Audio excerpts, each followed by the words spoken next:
मैंने कल एक ब्यूरोक्रेसी में बहुत बड़े किसी आदमी से बात कर रहा था। तो मेरा सवाल यही था कि संजय मिश्रा के बजाय कोई एके मिश्रा अगर बना दिया जाए तो क्या बिगड़ता है? क्योंकि पद तो ईडी का ही रहेगा। तो उन्होंने मुझसे जो पलट के सवाल किया वो बहुत दिलचस्प था। उन्होंने कहा कि इलेक्शन कमीशन तो बहुत लोग बनते रहे, टीएन सेशन में और बाकी इलेक्शन कमिश्नर में क्या फर्क होता है? तो सरकार की मजबूरी ये है कि कोई टीएन सेशन ना आ जाए,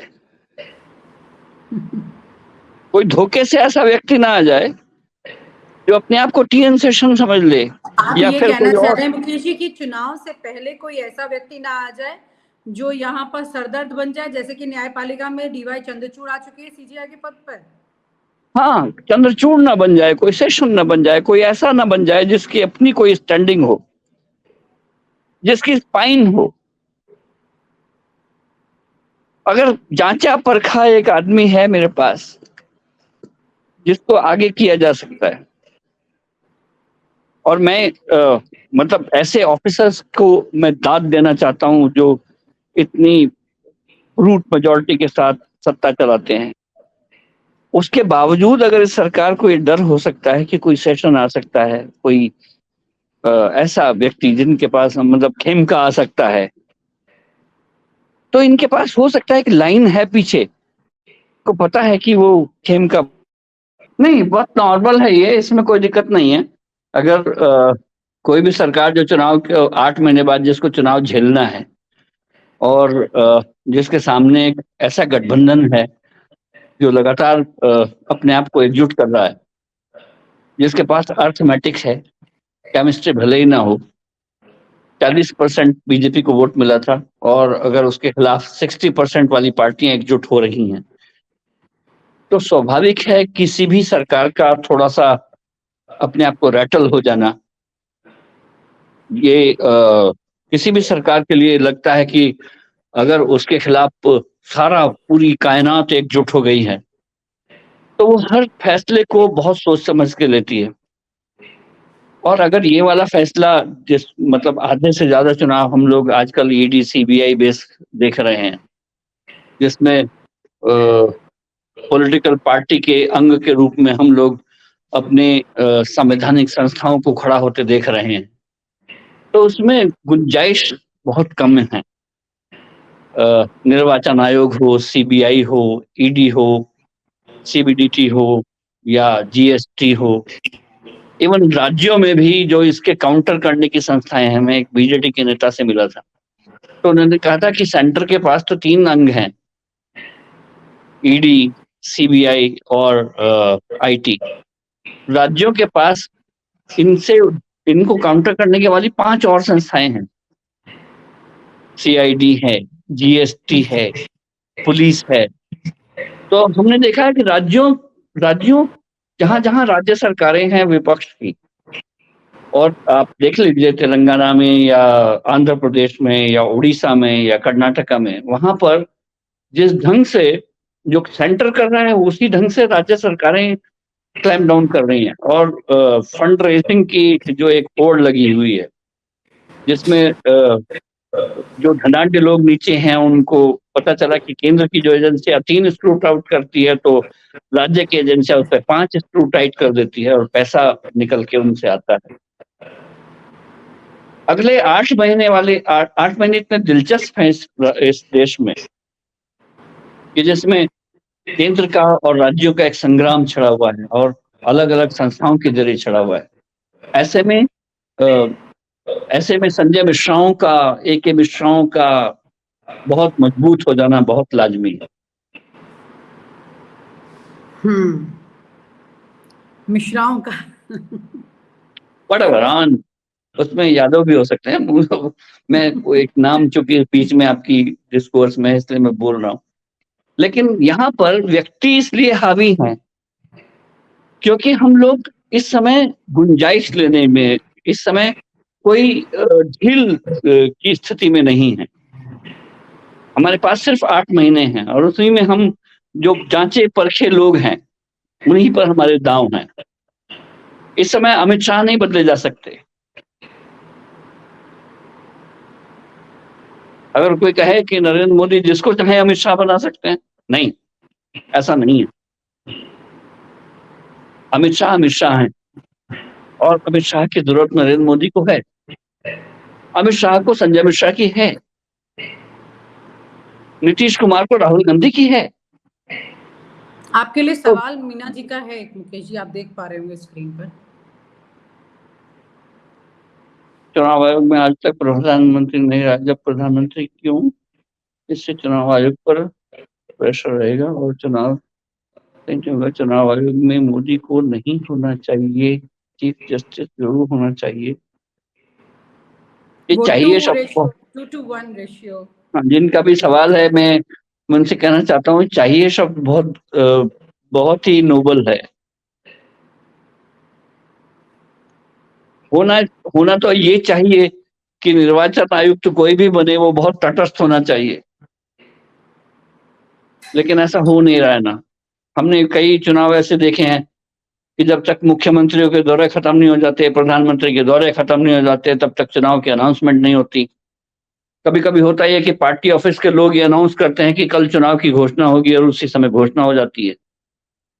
तो संस्थाओं का इस तरह से नाचना किसी भी देश के लिए उचित नहीं होता।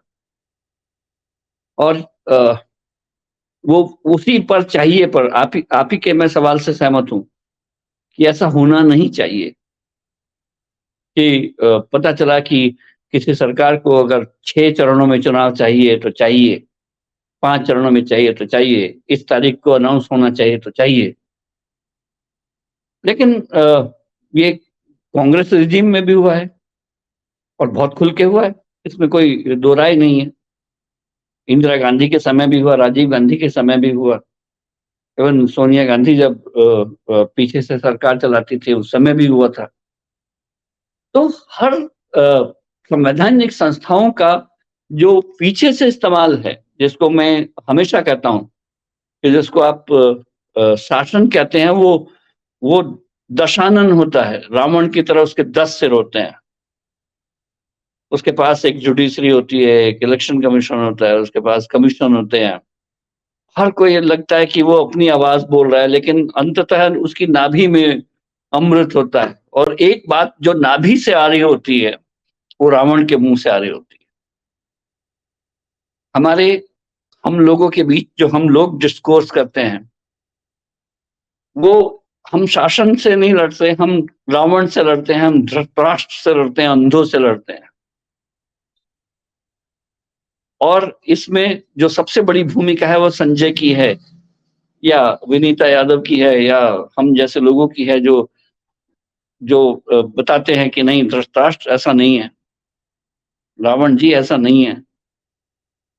तो हमारा काम तो सिर्फ लोगों को समझाना है कि जो हो रहा है वो देख पाए। बिल्कुल ठीक कह रहे हैं आप।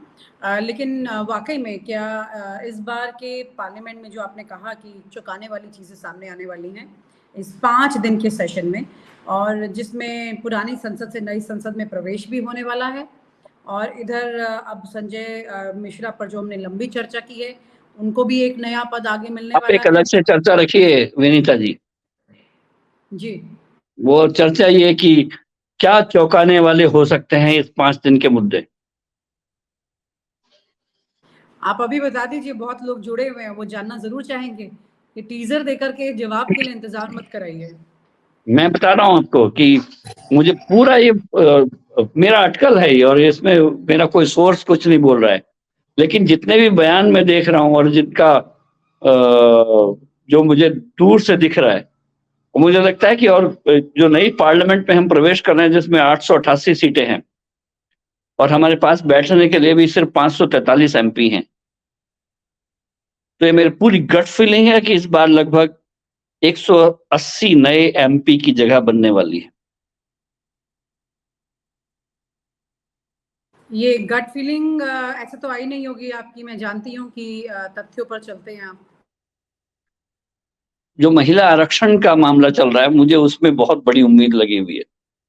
आपने कल एक बहुत बड़े अंग्रेजी के अखबार में बीजेपी की महिला मोर्चा की अध्यक्ष का इंटरव्यू देखा होगा, उसमें बिटवीन द लाइन आपने शायद कुछ पढ़ा होगा।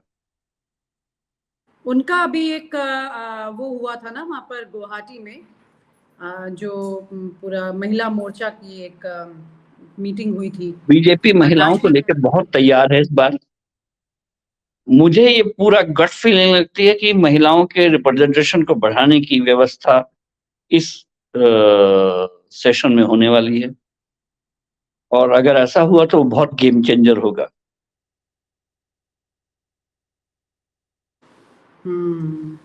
और मैं आपकी ऑडियंस के नॉलेज के लिए बढ़ा दूं कि बहुत लोगों को लगता है कि ये फीजिबल नहीं है। उनको लगता है कि 2026 तक सीटों को फ्रीज किया हुआ है और संवैधानिक रूप से संभव नहीं है। उनको ये भी लगता है कि अगर ऐसा संभव नहीं है तो सीटों महिलाओं की संख्या कैसे बढ़ सकती है। तो ये फॉर्मूलेशन है, और आप गूगल करके देखिए, विकिपीडिया पर चले जाइए, इसकी इसकी प्रेसिडेंस उपलब्ध है। जब 1952 का चुनाव हुआ था और 1957 का चुनाव हुआ था, उस समय एससी एसटी सीटें रिजर्व नहीं थी और संविधान में उनकी व्यवस्था नहीं थी। उस समय संविधान निर्माताओं ने ये तय किया कि एक सीट से 2 लोग खड़े होंगे, और 89 सीट पर 1952 में, और 1957 में 90 सीट्स पर 2 उम्मीदवार खड़े हुए थे, एक एससी एसटी का और एक जनरल कैटेगरी का। उसमें ये तय हुआ था कि जब तक इन लोगों के लिए अलग से सीटें व्यवस्था नहीं हो जाती, तब तक एक सीट से 2 उम्मीदवार होंगे और 2 चुने जाएंगे। मेरे सोर्स ये कहते हैं कि हो सकता है कि इस बार महिलाओं के लिए 33% सीटें अतिरिक्त बढ़ा दी जाएं और उनको 180 सीटें ऐसी है देश में जहां पर 18 लाख से ज्यादा मतदाता हैं, वहां पर एक जनरल कैटेगरी का और एक महिला उम्मीदवार को चुना जाए। इस तरह से तो मतलब लोकसभा की सीटों का गणित बदल जाएगा। लगभग 725 सीटें होंगी, और हम लोग जब चुनाव में जा रहे होंगे तो एक महिला को और एक जनरल को चुन रहे होंगे लगभग 180 सीटों पर, क्योंकि वहां पर आबादी बहुत बढ़ चुकी है। मुझे ये गट फीलिंग लगती है कि ये बहुत पॉलिटिकल ब्रह्मास्त्र होगा। मैं बहुत समय से सुन रहा हूं बीजेपी के अंदर कि मोदी के पास महिलाओं को लेकर एक मास्टर स्ट्रोक है। अगर आप अंग्रेजी हिंदी के अखबार देखें तो हो सकता है वो मास्टर स्ट्रोक को समझ ना पाए हो, लेकिन बहुत दिनों से उस मास्टर स्ट्रोक की चर्चा है। 15 अगस्त पिछले साल से लेकर नरेंद्र मोदी ने लगातार महिलाओं को एक ऊंचे प्रतिष्ठान पर रखा है। चर्चा हुई है, हर चुनाव में उन्होंने पूछा है कि महिला उम्मीदवार कितनी हैं। तो एक जरूर कुछ मुझे लगता है कि आस्तीन के पीछे एक कार्ड है। आस्तीन के पीछे कार्ड, इसके तो जयराम रमेश ने कहा है कि there is something up behind the sleeve. अगर वो कोई कार्ड है, और ये फीजिबल कार्ड है, फीजिबल कार्ड है, ये ऐसा कार्ड है जिसमें कि बीजेपी की विन विन सिचुएशन है, जिसमें कोई आदमी उनको रोक नहीं पाएगा। मैं महिलाओं को कुछ देना चाहता हूं, आप रोकना चाहते हैं क्या?